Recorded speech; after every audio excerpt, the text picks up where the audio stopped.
El Museu de Camins recupera l'antiga bassa agrícola i la secla que permet el reg per inundació dels prats de la Solana de Vilamur. Aquesta construcció havia quedat amagada pel pas del temps, el desús i l'erosió del terreny. Ara, mitjançant tasques de recuperació durant els últims 2 anys amb desenes de voluntaris i voluntàries participants dels camps de treball del Museu de Camins i una formació en impermeabilització de basses del Parc Natural de l'Alt Pirineu, se n'ha pogut recuperar el seu funcionament. Quan arreglem la secla, podem buidar bassa i podem regar com es regava antigament. Llavors s'ha recuperat l'ús de les secles i de la bassa.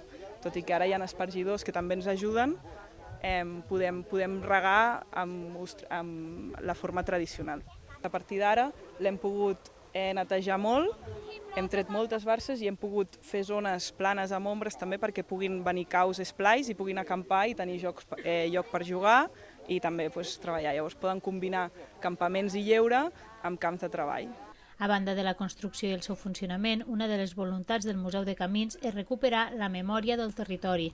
Per això també es recull les vivències com la de la Pilar, que ha explicat el record que té de la bassa. Per tancar que vagi a un costat o vagi a l'altre, hi havia com una porteta metàl·lica, de ferro suposo que era, i després hi posàvem una llosa gran i també draps, coses de roba vella que eren per llançar, doncs servien per tapar, i també encleves. Les encleves és trossos de la terra amb herba, que llavors feia molt bé.